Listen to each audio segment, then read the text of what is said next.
प्यारे बच्चों, आज हम लोग एक्सरसाइज 3.4 का क्वेश्चन नंबर 1 देखते हैं। क्वेश्चन नंबर 1 में करना क्या है, हमको ये प्रिंसिपल वैल्यू निकालना है और जो है उसकी जनरल वैल्यू निकालना है। ये इक्वेशंस दिया हुआ है, इस इक्वेशंस के हेल्प से हमको ये दोनों चीज़ें निकालना है। तो निकालने में हम लोग बहुत कंफ्यूज हो जाते हैं कि प्रिंसिपल वैल्यू कैसे निकालें। आइए मैं आपको बहुत सिंपल सा तरीका बताता हूँ, जिसको आप देख लेंगे एक बार तो फिर दोबारा आपको फिर रखने की जरूरत नहीं पड़ेगी। आइए देखते हैं क्वेश्चन नंबर 1 क्या कर रहा है। कि क्वेश्चन नंबर 1 में है कि tan ऑफ कितना दिया हुआ है, x इक्वल टू √3 दिया हुआ है। ठीक है ना। तो पहले सॉल्व करने से पहले हम एक चीज़ आपको क्वाड्रेंट के विषय में मैं बता देना चाहता हूँ। ये आपके क्वाड्रेंट होते हैं। इस क्वाड्रेंट में आप 3π/2 पाई, यहाँ से π/2, यहाँ 0/2π। 2π का मतलब क्या है, यहाँ से एक चक्कर जब आप लगाएंगे तो वो क्या होगा, एंगल 2π होगा। अब यहाँ देखते हैं ऑल पॉजिटिव होते हैं। क्या होते हैं, ऑल पॉजिटिव होते हैं। यहाँ क्या होता है आपका साइन और कोसेक, यह दोनों पॉजिटिव होते हैं। यहाँ क्या होता है आपका टेन और कॉट पॉजिटिव होता है, यह दोनों पॉजिटिव होते हैं। यहाँ आपका सेक और काश ये दोनों पॉजिटिव होते हैं, क्या सब निगेटिव होते हैं, यहाँ ऑल पॉजिटिव होते हैं। इस चीज़ का आपको ध्यान में रखना पड़ेगा। अब यहाँ देखते हैं कि tan(3) है, √3 है, तो यह क्या होता है, tan(π/3) के लिए होता है, tan(π/3). तो एक इसकी हमको प्रिंसिपल वैल्यू पहले सोचना है। तो हम देख रहे हैं कि इसमें यह पॉजिटिव होगा और किसमें पॉजिटिव होगा, इसमें पॉजिटिव होगा। तो अब यहाँ क्या था, इसमें पॉजिटिव होने के लिए तो आपका एंगल कितना हो जाएगा, वह π/3 तो सही है। अब इसमें एंगल निकालना है, तो हमने एक फार्मूला आपको बताया था कि tan of pi plus theta जब रहेगा वह कितने के बराबर होगा, वह tan थीटा के बराबर होता है। तो हमको एंगल अब इसमें आने के लिए उसी एंगल के, जैसे यह एंगल मान लेते हैं हमारा कितना हो गया, यह π/3 हो गया। तो यह जस्ट इसके पीछे आएंगे तो यहाँ से लेकर के, ठीक है ना, ये तो इसके लिए होगा और यह वाला क्या हो जाएगा, इसके लिए हो जाएगा। तो हमारा एक एंगल किसके लिए, यह प्रिंसिपल वैल्यू एक थे तो इतना होगी, एंड अदर इसको हम ये भी लिख सकते हैं कि पाई प्लस π/3।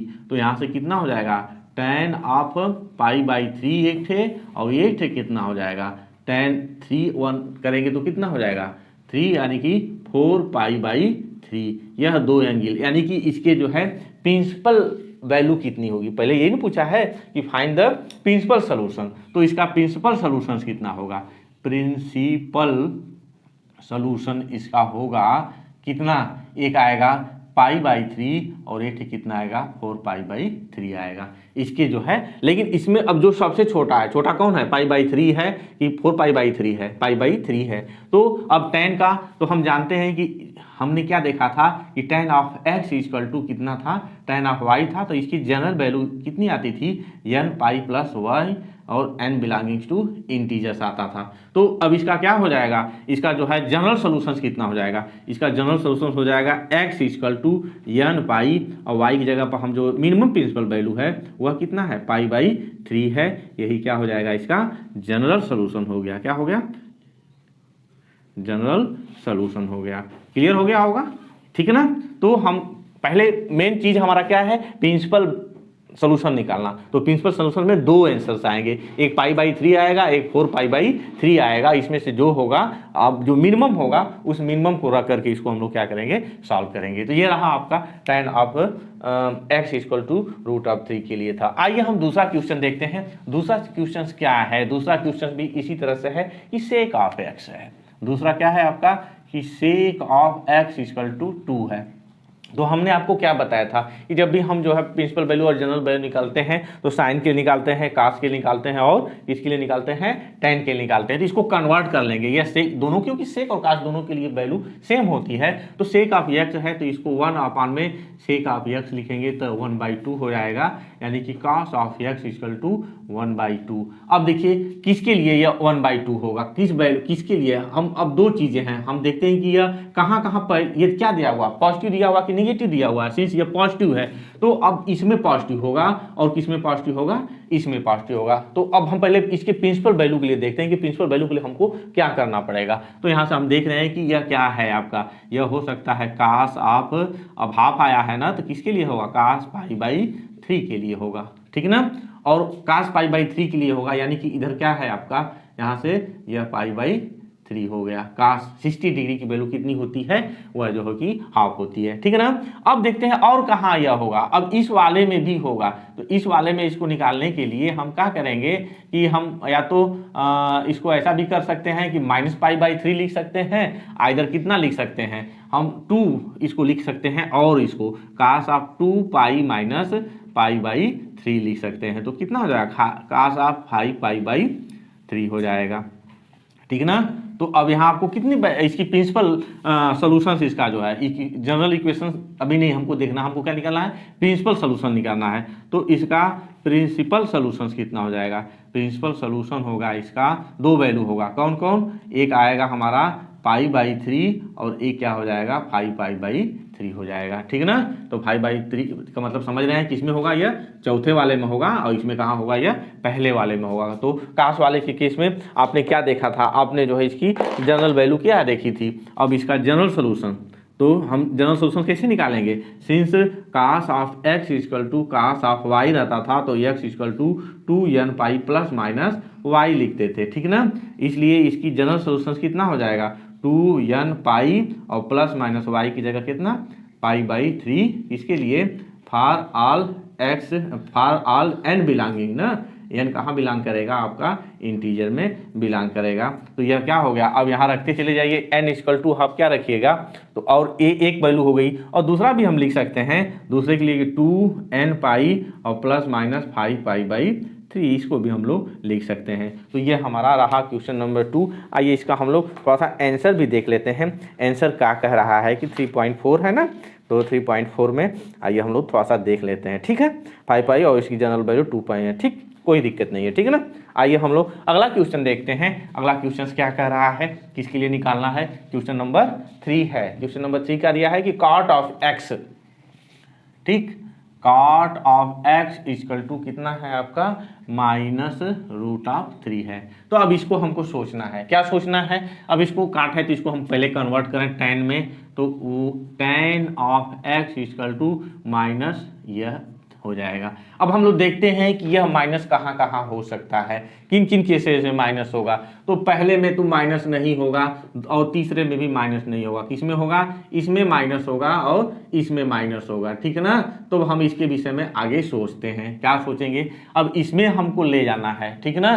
तो अब कितना है, पहले इसको हम माइनस रहने देते हैं, और tan ऑफ यह कितना हो जाएगा π/3 हो जाएगा, ठीक ना। तो अब प्रिंसिपल वैल्यू तो हम माइनस साइनस ऐसे में नहीं लिखेंगे, एक जनरल वैल्यू 0 से लेकर के 2π के बीच में आनी चाहिए। तो हम जानते हैं इसको लिख सकते हैं tan ऑफ पाई और माइनस π/3। क्यों लिख रहे हैं, हमने आपको एक फार्मूला बताया था कि tan of pi minus theta होता है, तो माइनस ऑफ tan थीटा होता है, ठीक ना।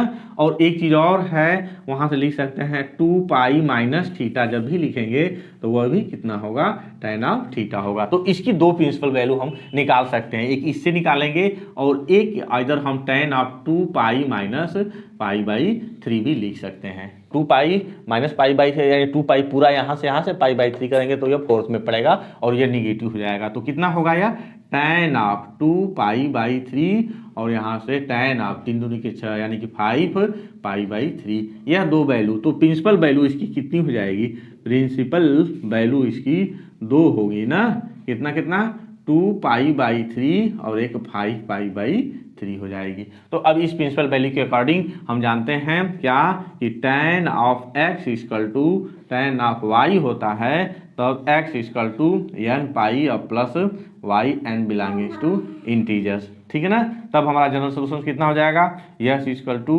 n π, क्या n π और प्लस कितना 2π/3। इसका भी लिखना चाहें तो लिख सकते हैं यस इक्वल टू n π और प्लस कितना 5π/3, यह इसका जनरल सोल्यूशन हो गया। आइए हम क्वेश्चन नंबर 4 देखते हैं। क्वेश्चन नंबर 4 में क्या कह रहा है, बिल्कुल ऐसे ही है, ठीक है ना। क्वेश्चन नंबर 4 भी है, बिल्कुल ऐसे इसको सॉल्व कर सकते हैं। क्या दिया है, कोसेक ऑफ x, 4 में लिखा है कि cosec of x equal to -2 दिया हुआ है, ठीक है। तो इसको हम कन्वर्ट कर लेते हैं, क्या हो जाएगा 1 यानी कि साइन डायरेक्ट लिखते हैं कि sine of x equal to -1/2। अब साइन कहाँ का निगेटिव होता है, इसमें निगेटिव होता है, साइन की वैल्यू इसमें निगेटिव होती है और चतुर्थ वाले में, फोर्थ वाले में निगेटिव होती है, तो इसको लिख सकते हैं माइनस साइन ऑफ π/6, ठीक ना।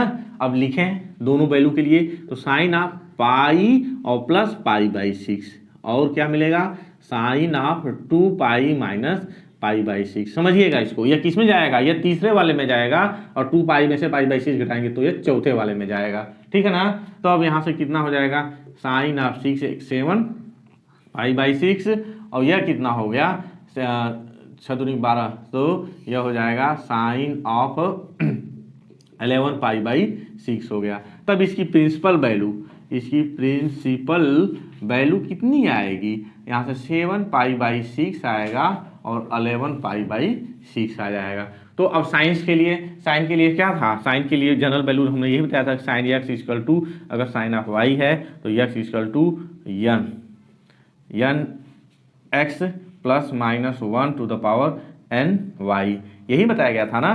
तो अब क्या हो गया, इसके लिए साइन के लिए यही फार्मूला है ना, बिल्कुल यही फार्मूला है। आप इस पर रख देंगे तो कितना हो जाएगा x इक्वल टू n पाई, यानी x नहीं n पाई होता है, n पाई और प्लस -1 और कितना 7 π/6, यह हो गया आपका जनरल वैल्यू इसकी हो गई। n कहाँ बिलोंग करेगा, इंटीजर में ऐसे भी लिख सकते हैं n पाई और plus -1 to the power n 11 π/6, या आप लिख सकें चाहे छोड़ दें, ठीक है ना। प्रिंसिपल वैल्यू के लिए इतना लिखा जाता है, ठीक है। तो ये रहा आपका क्वेश्चन नंबर 4 और बाकी क्वेश्चन जो है मैं आपको अगले क्लास में बताऊंगा। बहुत बहुत धन्यवाद।